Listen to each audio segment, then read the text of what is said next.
arrancar la mañana bien informado? Infosiberia, las noticias en tu celular.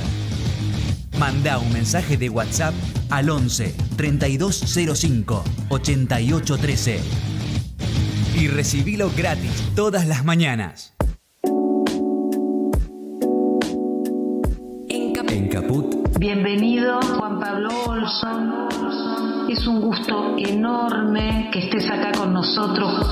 Pasan cosas. Felicitarlos por las actividades. Infosiberia es impresionante la repercusión que tiene. Cada vez que participé me llegan de distintas partes del país saludos, así que felicitarlos no solo por el cariño que les tengo, sino por las actividades y por lo que hacen. Radio Caput. Qué placer este encuentro, qué alegría. Esas cosas.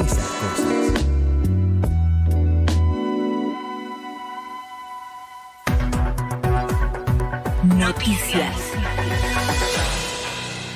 Política. El presidente dijo que en estos 4 años hizo todo lo que estuvo a su alcance por lograr el objetivo. Alberto Fernández sostuvo que hay que hacer más y no bajar los brazos y seguir insistiendo para hacer aún más federal a la Argentina. Así lo afirmó al encabezar en el Centro Cultural Kirchner, junto al ministro de Obras Públicas, Gabriel Catopodis, el acto de inauguración simultánea de 100 obras en 100 localidades de las 23 provincias del país en el marco del plan Argentina Hace. No puedo dejar de expresar mi alegría porque hoy estemos inaugurando en forma simultánea 100 obras, finalizando 1.640 obras en municipios del país y mejorando la vida de 4.700.000 argentinos y argentinas. ¿Qué es lo que debemos hacer? Para eso vinimos. Economía. Economía colocó 8 bonos en pesos por 741.515 millones de pesos. El ministerio informó que los vencimientos se extienden hasta el 2025. Con este resultado, el Tesoro obtuvo financiamiento neto por 120.263 millones de pesos y en lo que va del año el acumulado es de casi 2 billones, con una tasa de refinanciamiento del 134%. América Latina.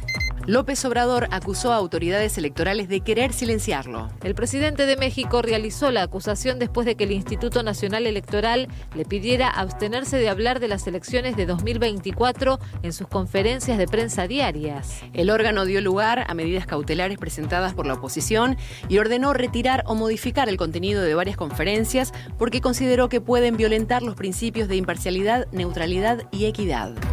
Más información en telam.com.ar.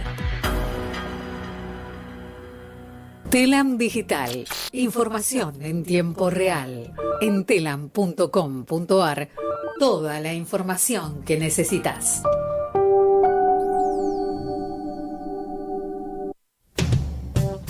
Radiocaput.com. Estás conectado. Estás en Caput.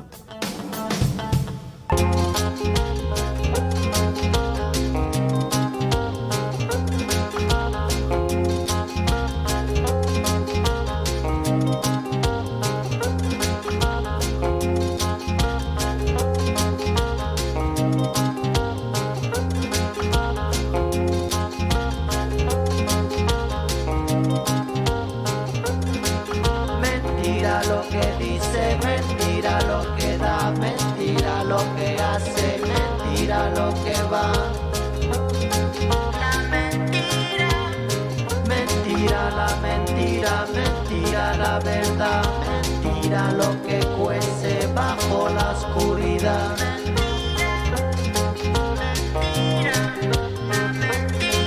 Mentira el amor, mentira el sabor, mentira la que manda, mentira comanda. Mentira la tristeza. Buenas noches. Buenas noches, Moni. Mentira. Qué excelente, ¿no? Esa elección que hiciste. Mentira. Bueno, empezamos el programa.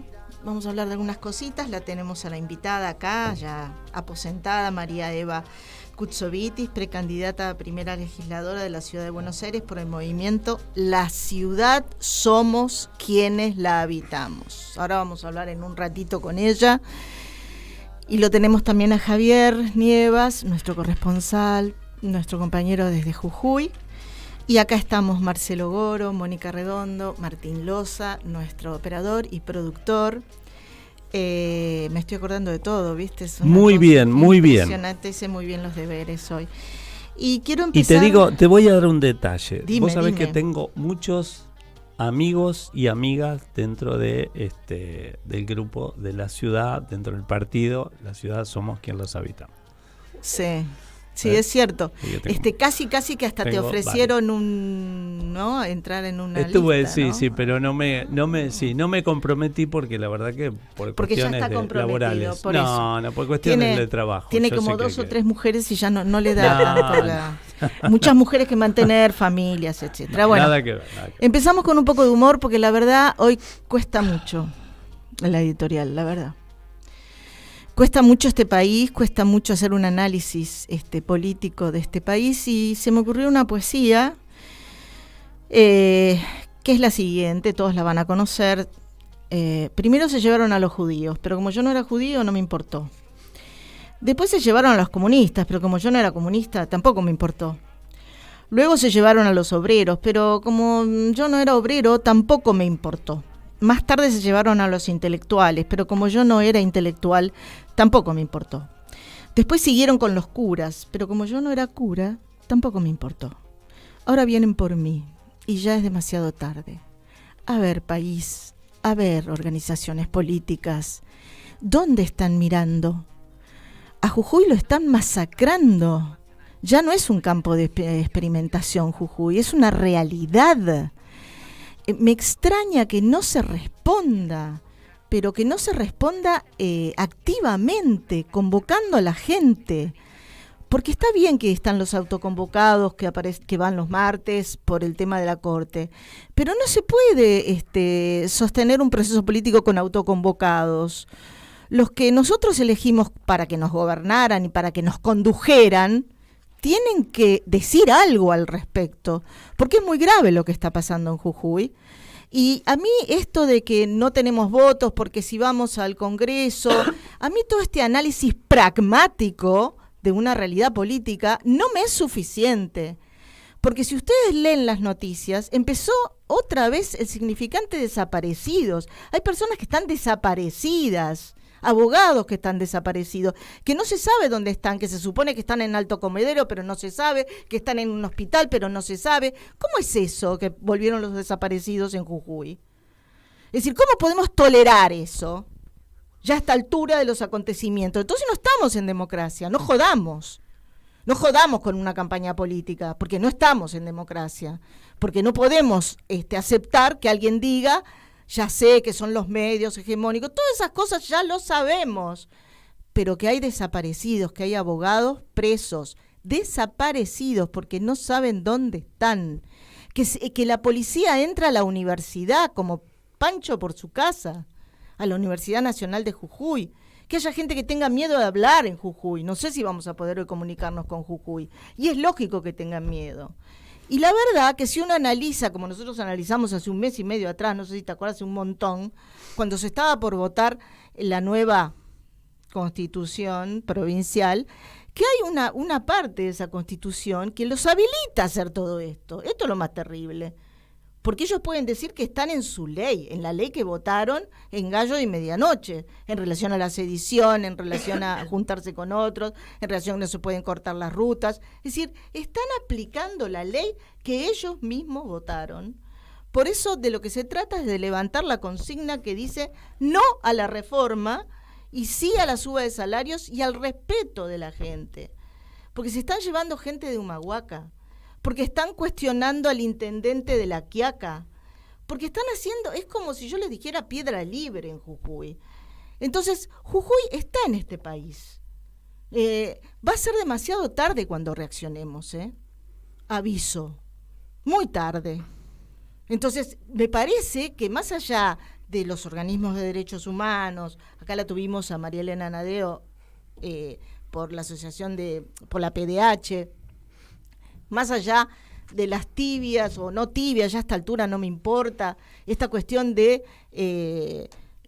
nuestro presidente, de intervenir el PJ de la provincia de Jujuy. ¿Qué me hace con intervenir el PJ? ¿No? Tarde. Nada. Tarde. No, pero además, aunque sea tarde, ¿en qué? Es decir, hay que proteger a los ciudadanos. ¿Cómo hacemos para proteger a los ciudadanos? Porque resulta que salió un pueblo a protestar, en esa protesta que todos vimos por televisión, yo también, cómodamente instalados en un sillón, lo vimos por televisión. Resulta que todos aquellos que salieron a protestar, que era todo un ejemplo, yo hablé de Fuenteovejuna, están ahora yéndolos a buscar a las casas. Y hacen todo lo que se hizo durante la dictadura militar. Aparece el término de desaparecidos, allanan casas sin orden judicial. ¿Pero qué es esto? Y no me importa que la Corte Judicial diga que sí o que no. Acá alguien tiene que, de los que nosotros votamos, todos los que nosotros votamos, expedirse y hacer un poquito algo más que expedirse. Yo diría ir a abrazar al pueblo jujeño, no sé cómo decirlo, pero necesitamos reaccionar. Y no le estoy hablando a la militancia, y no le estoy hablando a la gente que sale, porque yo los conozco y sé que están ávidos, esperando que alguien convoque a la Plaza de Mayo.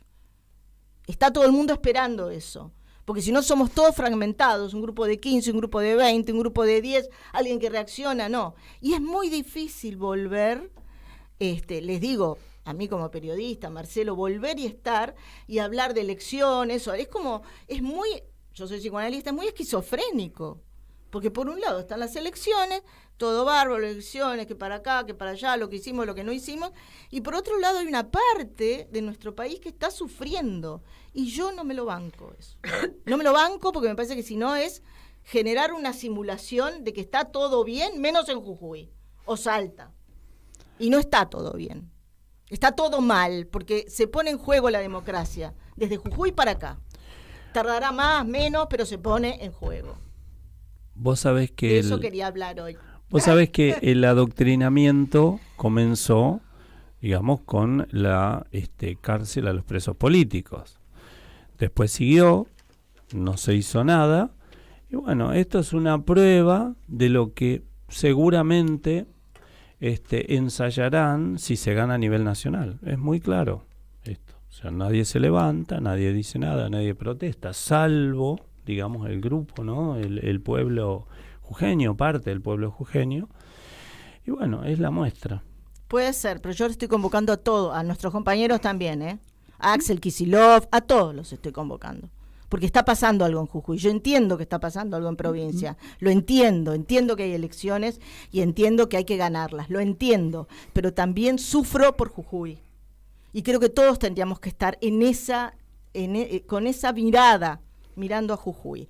Bueno, vamos a un tema musical, después nos comunicamos con Jujuy, después ya pasamos con la ciudad de Buenos Aires. Esto para suavizar, ¿no? Sí, para bajarme un poquito, ¿no?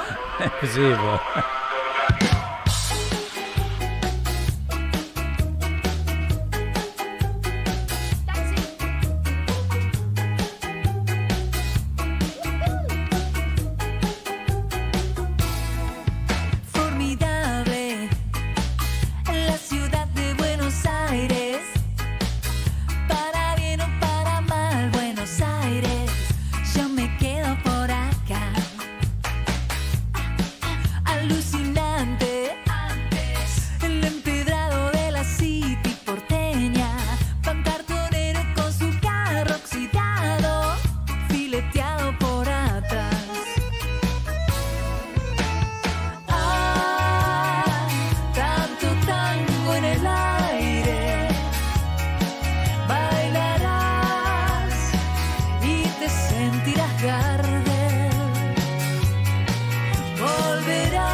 Tanto cambio en el aire.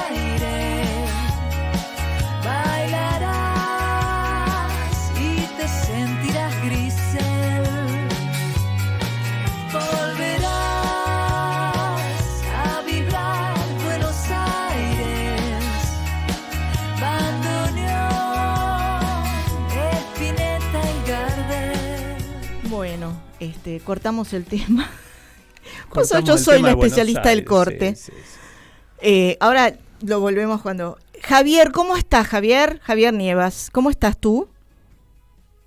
¿Cómo estás, Mónica? Hola, muy bien, Javi. Buenas tardes. Muchas gracias por estar con nosotros. ¿Cómo están las cosas hoy en Jujuy? Mira, recién vengo del servicio penitenciario de Alto Comedero. Allí hay un grupo de compañeros y compañeras, familiares, pidiendo la libertad de los que se encuentran detenidos justamente por luchar, ¿no? Y el pueblo sigue en pie de guerra. ¿Se sabe quiénes están en Alto Comedero, Javier, o siguen algunos compañeros, abogados, no apareciendo en ningún lugar? Todavía no pasaron una lista oficial, así que había que chequear las informaciones que estaban pasando en los grupos, pero en cuanto tengamos un chequeo, mira, estuve con el doctor Lucho Paz recién, que iba a ingresar a ver cuáles son los detenidos acá en Alto Comedero, hacer una lista para formalizar y pasar a la APDH y bueno, así saber quiénes son y dónde están cada uno de los detenidos y detenidas. ¿Se los imputa por la manifestación? Entiendo que se los imputa por la manifestación generalizada en contra de la reforma constitucional, ¿verdad? A los que participaron de esa gran pueblada, ¿no? ¿Es así? Sí, son imputados por los hechos del 20 de junio, que la represión del gobierno de Morales. Sí, imputados compañeros y compañeras que estuvieron luchando y reclamando el no a la reforma. Bueno, hoy se encuentran en esta situación de sedición e instigación a la violencia. Causas complicadas. Estuvo detenido también un abogado, Alberto Nayar, que pudo obtener la prisión domiciliaria, pero ya no están respetando los derechos hace mucho tiempo, acá desde el 10 de diciembre del 2015, perdón. Sí, bueno, nos estás dando una primicia, decir que el abogado, Nayar es el abogado, está sí, Alberto Nayar. Alberto Nayar, que iba a dar una charla y se lo llevó a la policía antes de que pudiera dar la charla, está en su casa con prisión domiciliaria, ¿es así?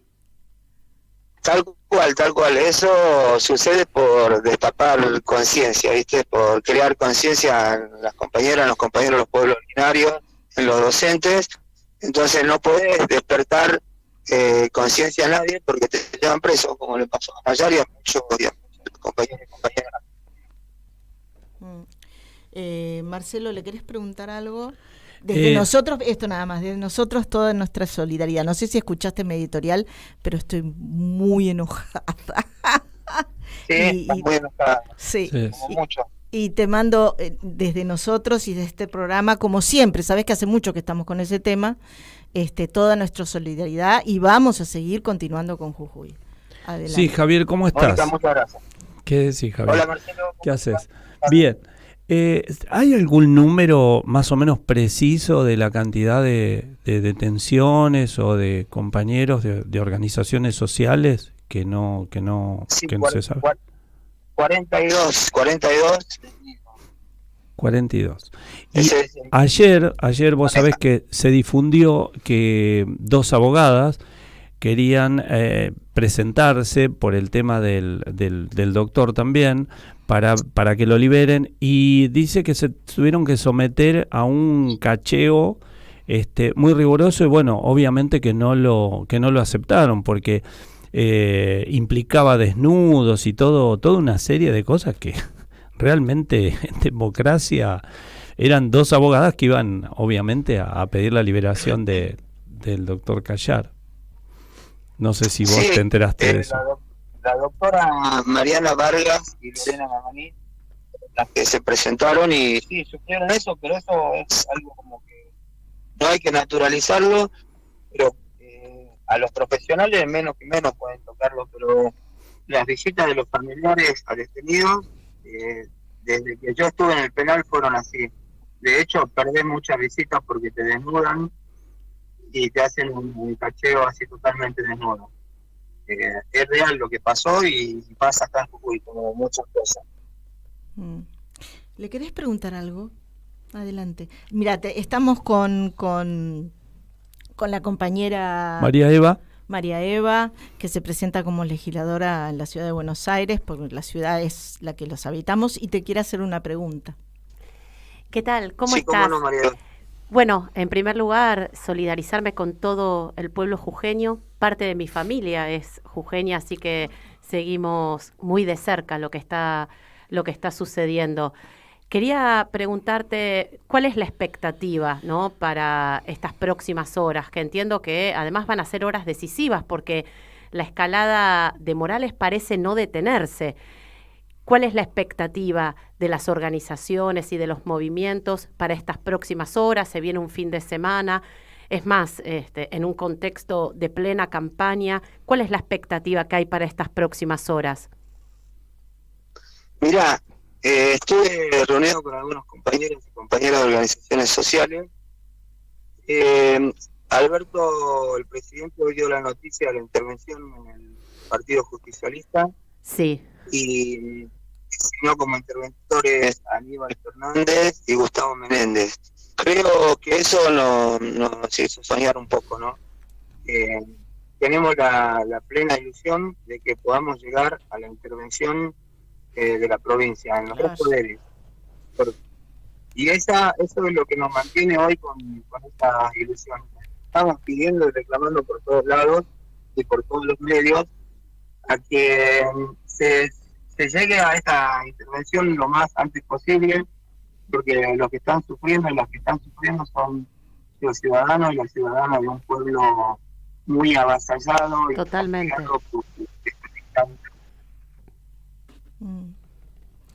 Bueno, ¿seguís ahí, Javier? Sí, en cuanto a compañeros y compañeras detenidas, sí. Esperamos y está en las manos de quienes están defendiendo la causa, abogados militantes como la doctora Mariana Vargas, Lorena Mamani, no quiero olvidarme, Lucho Paz y muchos otros más, Alejandra Cejas, que están abocados a poder liberarlo en estas próximas horas. Así esperemos. También necesitaríamos que haya una intervención del ministro Soria, de la Secretaría de Derechos Humanos de Horacio Pietragala, y que viajen a la provincia, ¿no?, como ya lo hicieron en otra oportunidad y se logró la libertad de las compañeras y compañeros. Bueno, Javier, gracias por la información y vamos a seguir en contacto. Como siempre, este programa está abierto para Jujuy, hace mucho y lo sabés, así que seguiremos siempre con las noticias de Jujuy. Muchas gracias, Javier. Muchas gracias, Mónica. Muchas gracias, Marcelo. Saludos, María Eva. Un abrazo. Muchísimas Javier. gracias, un abrazo enorme. Chau.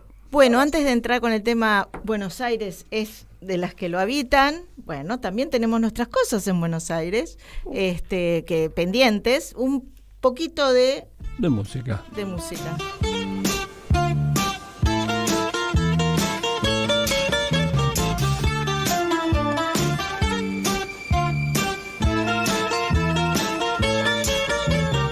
Eres fuego de amor, luz del sol, volcán y tierra, por donde pasas dejas huella.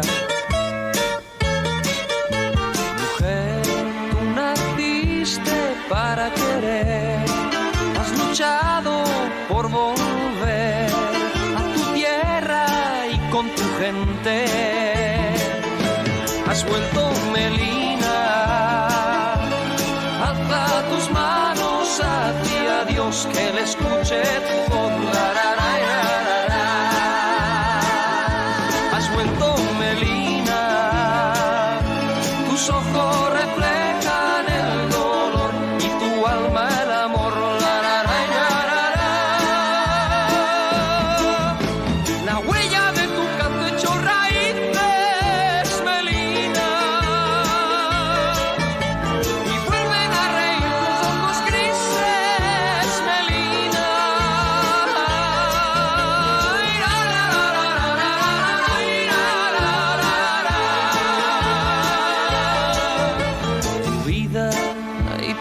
corazón es tu país, donde el mar se hizo gris, donde el llanto ahora es canto. Has vuelto, Melina, alza tus manos hacia Dios, que le escuche tu voz.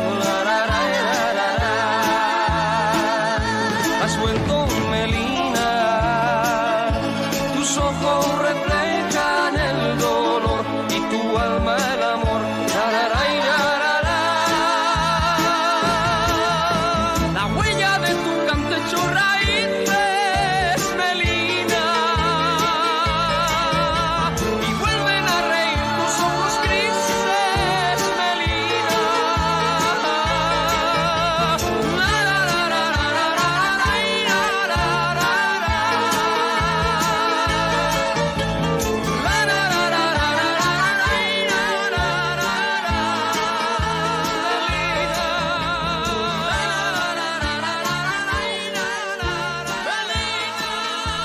Al aire otra vez. Te viniste re viejo, eso me parece que es re viejo. No es viejo. ¿No? No es viejo. ¿No? Es viejo. Bueno, yo te desasname. aseguro que no es viejo.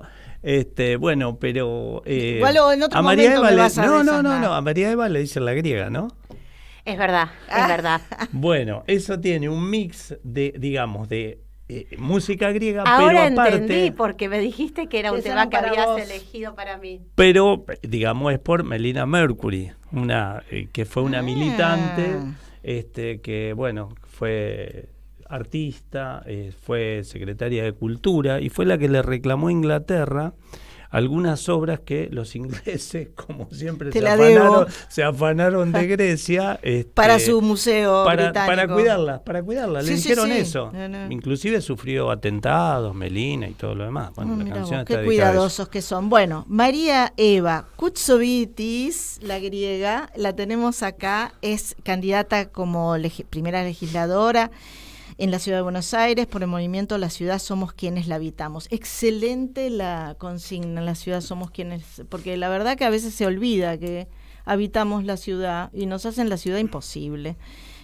Bueno, ¿cómo estás? Bien, muy bien. Muchísimas gracias por la invitación, en primer lugar, la verdad. Bueno, ¿qué nos podés decir? ¿Cómo vienen las cosas en las comunas? ¿Qué es lo que más estás observando en las distintas comunas? Estamos muy bien en la Ciudad de Buenos Aires, ¿verdad?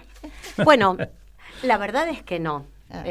Por eso es que la buena noticia es que por primera vez en la Ciudad de Buenos Aires un movimiento urbano, social y ambiental se presenta a elecciones. La buena noticia es que también eso lo hemos logrado gracias al apoyo de miles y miles de avales y gracias a poder conformar una lista maravillosa con casi 200 candidatas y candidatos que hablan en primera persona, porque esos candidatos y esas candidatas vienen siendo protagonistas en la resistencia a estos 16 años de macrismo en la ciudad. No nos olvidemos que hace 16 años que la ciudad la gobierna Macri y Larreta.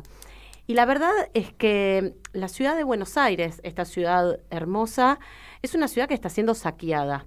Por eso es que para nosotras y para nosotros era muy importante poder recuperar la ciudad, recuperar ese sentido, ¿no?, de que la ciudad debe ser de quienes la habitan.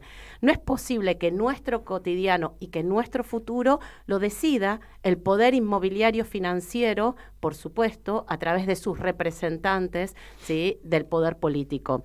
Y así fue como decidimos presentarnos a elecciones. Y cuando tratamos de hacer un diagnóstico de la ciudad, ¿no? Te iba a preguntar por eso, sí. ¿Qué pasa en la ciudad? ¿Qué viene pasando en estos 16 años? La verdad que para nosotras y para nosotros es muy claro el diagnóstico. El modelo que viene llevando adelante este combo Macri-larretista es un modelo de saqueo. Y un modelo de saqueo que tiene mecanismos bastante sofisticados, pero mecanismos que al fin de cuentas, a partir de esas consecuencias del saqueo, lo que hacen es precarizar nuestro cotidiano. En primer lugar, lo que estamos viendo es una privatización récord de nuestro patrimonio, de nuestras tierras públicas. Macri y Larreta han privatizado el equivalente a los barrios en superficie de San Telmo y de La Boca. Es decir, hemos perdido el equivalente en tierras públicas a 2 barrios porteños. La apropiación de las tierras públicas es uno de los mecanismos. Otro de los mecanismos es la privatización de los servicios urbanos. Tenemos privatizados los servicios urbanos para justamente garantizarle negocios a un grupo de empresas que están próximas al poder, y como contracara de esa privatización, esos servicios se precarizan. Yo creo que uno de los ejemplos más potentes es la privatización del servicio alimentario en las escuelas. Una privatización que por supuesto viene de la década del 90, pero ¿sí?, que se perfecciona año tras año y se profundiza con esta gestión. En las escuelas porteñas hay 19 empresas que se reparten un negocio mega multimillonario que es la alimentación de las niñas y de los niños. Y por supuesto, ¿cuál es la contracara? Bueno, que nuestras infancias comen alimentos que no tienen ningún valor nutricional. Tenemos alimentos que además ni siquiera conocemos. La patinesa es una mezcla de pati, milanesa, ¿sí? Debe ser un conjunto de desechos que lo pone todo. Bueno, medallones de pescado que no tienen pescado. En fin, la realidad es que otro de los mecanismos es la privatización de los servicios urbanos. Servicio de comedores, servicio de subte, servicio de bicicletas. Y el tercer mecanismo, y no menor, es modificar permanentemente las reglas del juego en relación a lo que establecen los códigos urbanísticos. ¿Eso qué significa? Que las grandes desarrolladoras inmobiliarias compran suelo, luego lo que hacen es, en la legislatura porteña, lograr modificar la norma urbana y en lugar de construir, supongamos, 3, 4, 5 pisos, construyen 20. Toda esa plusvalía la capturan y la consecuencia es la destrucción del conjunto de los barrios porteños, ¿no? Es decir, la destrucción no solamente de la identidad barrial, de la morfología barrial, sino también el colapso del conjunto de los servicios urbanos.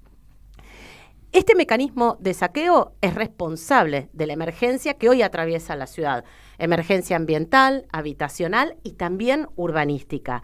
En la ciudad de Buenos Aires, el distrito más rico de nuestro país, con un presupuesto de 2 billones de pesos, no sé, es un presupuesto lleno de ceros, sí. La realidad es que 1 de cada 7 habitantes no accede al agua potable. Esa es una realidad completamente invisibilizada en la ciudad de Buenos Aires. Más de 400.000 porteñas y porteños no acceden al agua potable, no acceden a la cloaca, y por supuesto eso tiene consecuencias. Cuando miramos el mapa de la ciudad históricamente se estructura en una desigualdad entre el norte y el sur. Sí. Y la verdad que a poquitos kilómetros de distancia, quienes nacen en el sur, nacen condenadas y condenados a vivir en promedio 10 años menos. Quienes nacen en el sur están expuestos a ver duplicada la mortalidad infantil. En la ciudad de Buenos Aires, 500.000 de porteñas y porteños están en emergencia habitacional o en situación de calle o habitan en villas y asentamientos sin acceso formal a los servicios más básicos o están en condiciones extremas de hacinamiento. Y la realidad es que todo esto pasa mientras en la ciudad de Buenos Aires se construye y se sobreconstruye sin límite. En 10 años se ha construido 10 millones de metros cuadrados, el equivalente a 5 puertos maderos. O sea, en 10 años se construyeron 5 nuevos puertos maderos. Pero cada vez más familias alquilan, pero cada vez más familias están en emergencia habitacional y, por supuesto, todas esas toneladas de cemento son responsables de ese sobrecalentamiento acelerado que atraviesa la ciudad de Buenos Aires y de la emergencia ambiental que la ciudad atraviesa. Pero la fuerza del marketing, la fuerza de la superficialidad y esos más de 30 millones por día que Larreta destina a propaganda oficial hacen que este diagnóstico muchas veces no sea tan claro. Y entonces la posibilidad de poder plantearnos como una nueva fuerza política, en primer lugar, nos lleva a poder acordar un diagnóstico respecto a lo que pasa en la ciudad.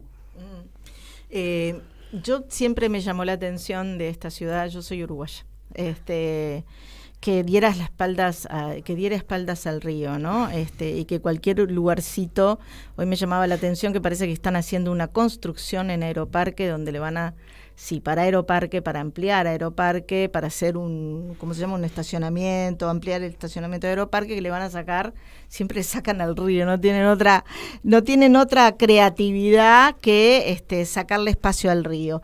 Pero más allá de eso, sí tenés razón, el sobrecalentamiento de la ciudad, y además es como convertir la ciudad en un lugar de consumo para venir a consumir o para que la gente venga a laburar para que algunos consuman, ¿no?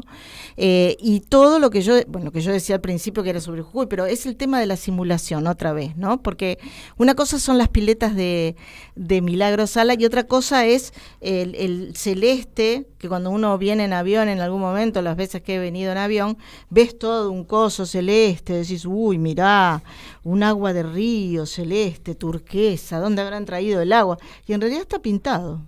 Hay muchas cosas pintadas en la ciudad. Esa es una. Y la otra, ya sé que para no darnos un poquito de ironía, yo me senté,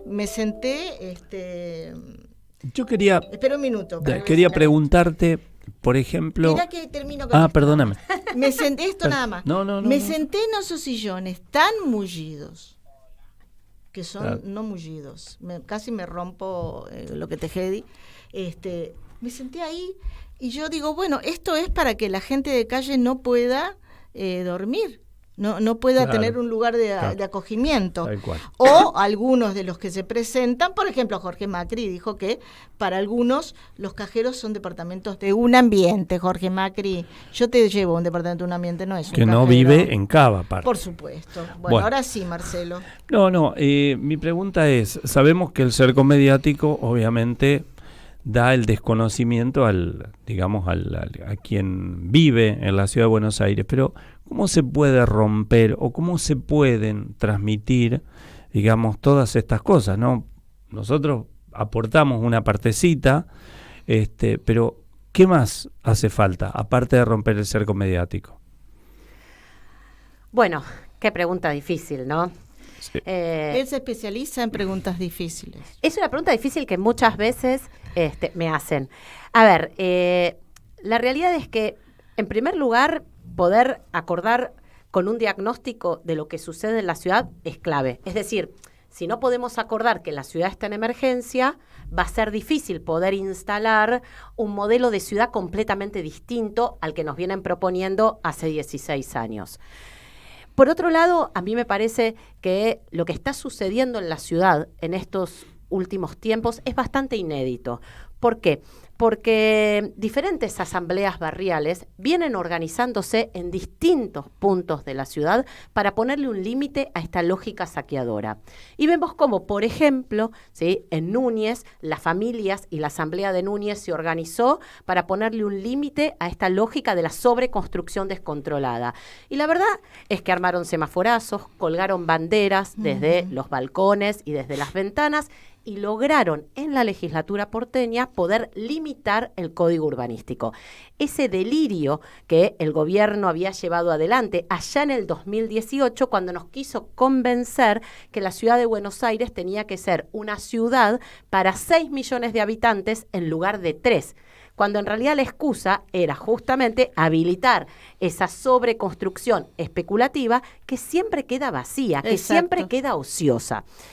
Bien, lo que sucedió en Núñez replicó en Caballito, replicó en Chacarita, replicó en Villa del Parque, replicó en diferentes barrios de la ciudad de Buenos Aires que están viendo cómo ese cotidiano empieza a deteriorarse, porque esa lógica de la sobreconstrucción no solamente les quita sol, les quita, ¿sí?, condiciones de ventilación, colapsa el conjunto de los servicios, modifica la identidad barrial. Por supuesto que en el sur de la ciudad también, ahí las organizaciones sociales venimos hace mucho tiempo organizándonos en esa disputa por el derecho al agua. Es inadmisible que en la ciudad de Buenos Aires el gobierno no garantice en cada hogar un tanque. Garantizarle a cada hogar un tanque en donde almacenar el agua segura cuesta lo mismo que 20 días de propaganda oficial. Por eso la realidad es que es inadmisible. viene organizándose la ciudadanía porteña para defender la costanera. Eso lo hemos visto cuando el gobierno avanzó ya proponiéndonos vender definitivamente Costa Salguero, o cuando avanzó para construir una nueva Dubái allá en la costanera sur, al lado del barrio popular Rodrigo Bueno y de la Reserva Ecológica. La realidad es que esa lógica del saqueo empieza a tener límites, y empieza a tener límites en los diferentes barrios de la ciudad de Buenos Aires. Por eso, para nosotras y para nosotros era muy importante poder presentar esta lista vecinalista que lleva como candidatas y como candidatos a quienes vienen siendo protagonistas en esta resistencia a este modelo de saqueo. Y no solamente, tenemos candidatas y candidatos que vienen siendo protagonistas, que han estado además en la primera línea gestionando la pandemia. Estamos hablando de trabajadoras comunitarias en los barrios postergados de la ciudad que cotidianamente y sin recursos gestionan las políticas públicas.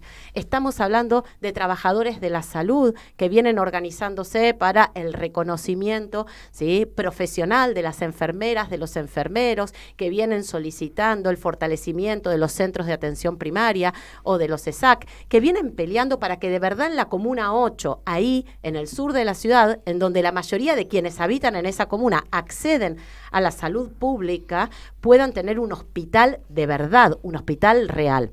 Así que no solamente la verdad es que esta lista está integrada por candidatas y candidatos que, como decimos siempre, hablan en primera persona, sino que además tenemos una plataforma. Son de carne y hueso. Yo conozco a varios, así que por eso digo. Eso pasa siempre. Yo siempre desafío, mirá la lista entera y vas a encontrar ahí, seguro que vas a encontrar un compañero o una compañera que defendió una plaza, que defendió un parque, que se opuso a alguna construcción ilegal o que ha estado ahí en la primera línea gestionando alguna política.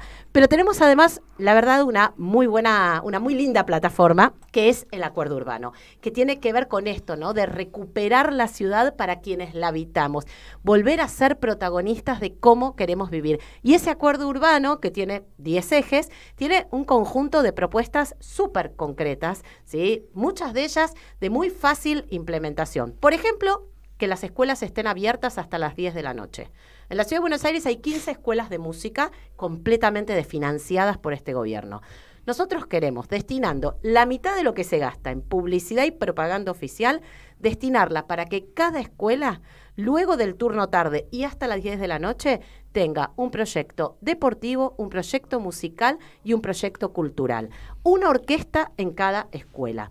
La verdad que eso que resulta, bastante accesible, nos parece fundamental, porque la Ciudad de Buenos Aires hoy tiene en emergencia a la infancia y a la adolescencia. La verdad que los problemas vinculados con la salud mental en niñas, niños y adolescentes no está siendo ni abordado ni contenido con las políticas públicas en el distrito más rico del país.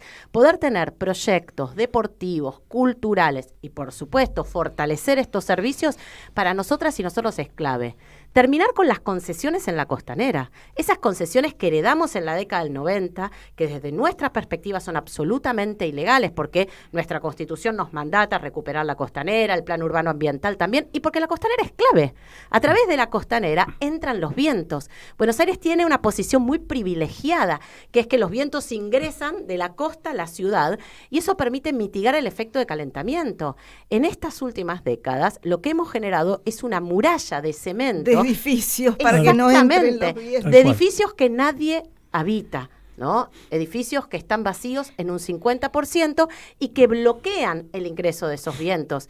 El borde costero es la zona de amortiguación de las precipitaciones y a futuro, y en el marco de la crisis climática, es clave recuperar el borde costero justamente para afrontar eventuales ascensos en el nivel de las aguas. Recuperar el borde costero para nosotros es una prioridad y terminar con las concesiones nos permite inmediatamente poder lograrlo. Estoy totalmente de acuerdo. Ojalá tuvieran playas como Positos, Ramírez. Hermoso, divino. Totalmente hermoso. Pero te quiero hacer una pregunta y después te voy a pedir que leas la plataforma, sí, los 10 puntitos y la lista, el número de lista, cuál es, ¿no? Pero, ¿qué pasó con el barrio? ¿Se acuerdan el barrio olímpico, que eran todos departamentitos? ¿Qué pasó? porque los iban a poner a disposición de la gente que no tenía vivienda, o los iban a licitar, no sé qué es lo que iban a hacer, pero le perdí el rastro. Entonces le pregunto a ella.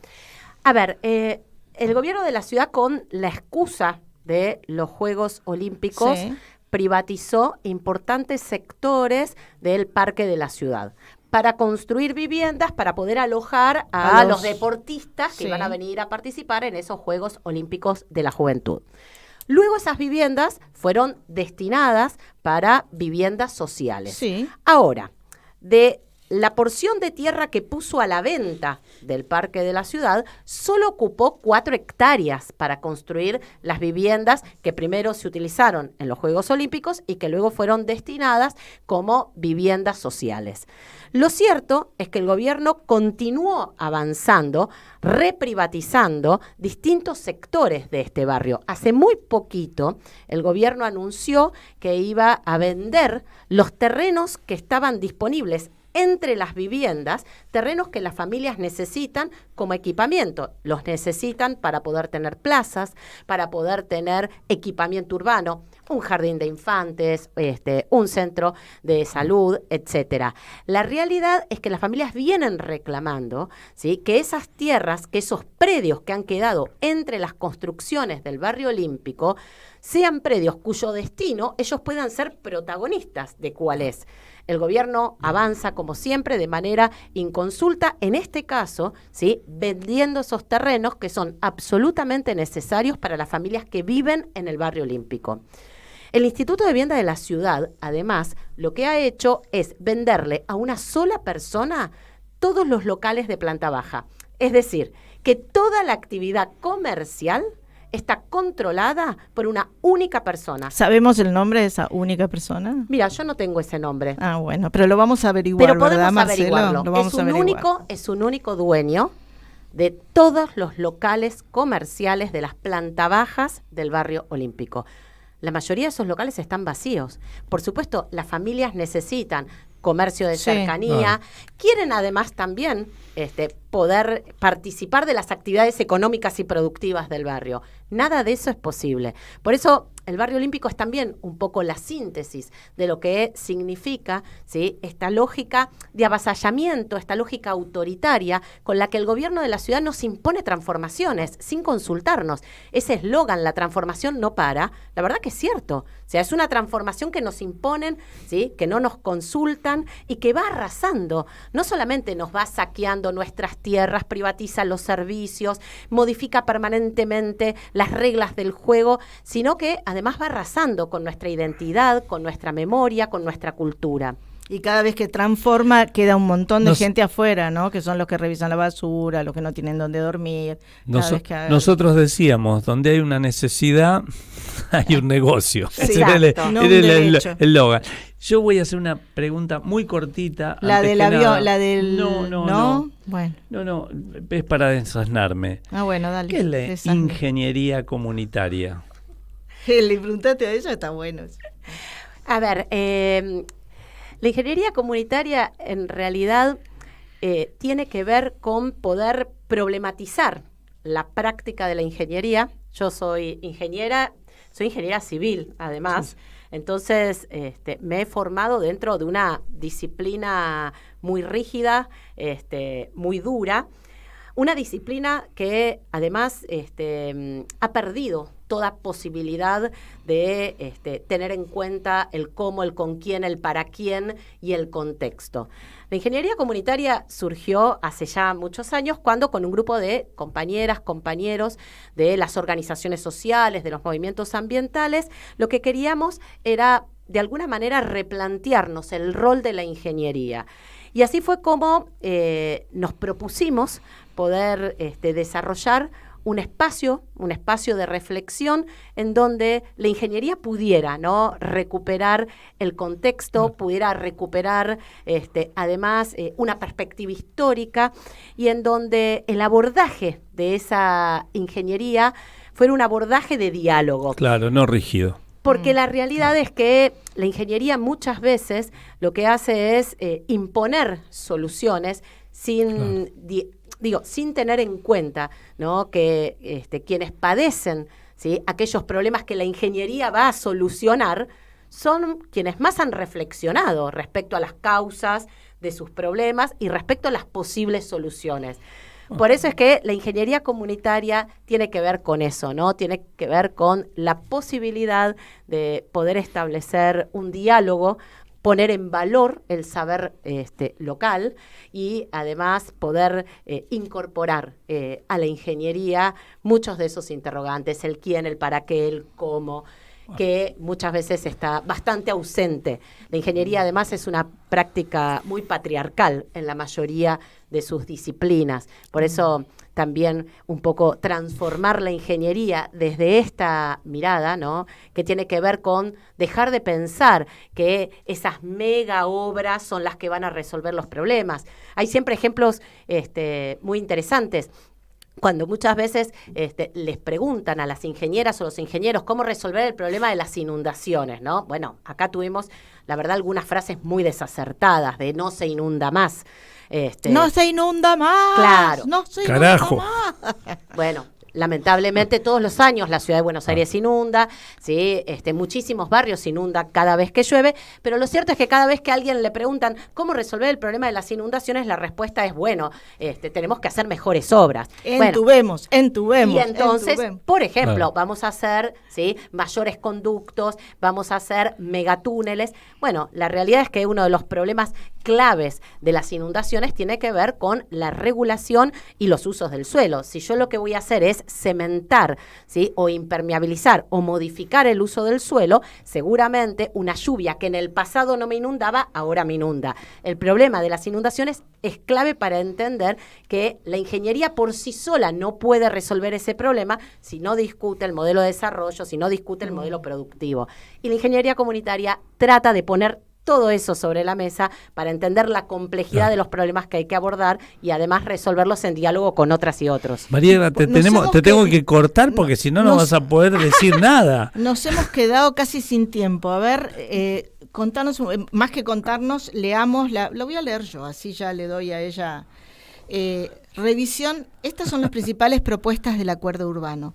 Revisión integral del código urbanístico y su suspensión en los barrios donde está generando mayor impacto negativo, derogar todos los convenios urbanísticos, terminar con las concesiones costaneras 100% verde y pública, destinar la totalidad de los playones ferroviarios y las grandes superficies de tierra pública a espacios verdes, plantar 1 millón de árboles, aprobar una ley de democracia participativa que establezca en todos los niveles instancias de participación ciudadana vinculantes, terminar con las intervenciones del Poder Ejecutivo en las comunas, garantizar alrededor de 10.000 soluciones habitacionales por año, construir un polideportivo con natatorio, en serio natatorio, No público, pintado, no pintado, no, público y gratuito por barrio, implementar un plan de escuelas abiertas para el desarrollo de actividades deportivas y culturales y el subte en todos los barrios. Bueno, muchísimas gracias por haber venido.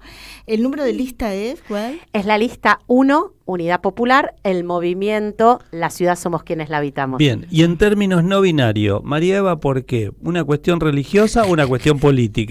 Esa era otra pregunta que me hacían siempre de chiquita. Y te digo, tiene una respuesta no tan fácil. Bueno, María Eva es un nombre que eligió mi mamá, que Bien. era y es una gran militante peronista.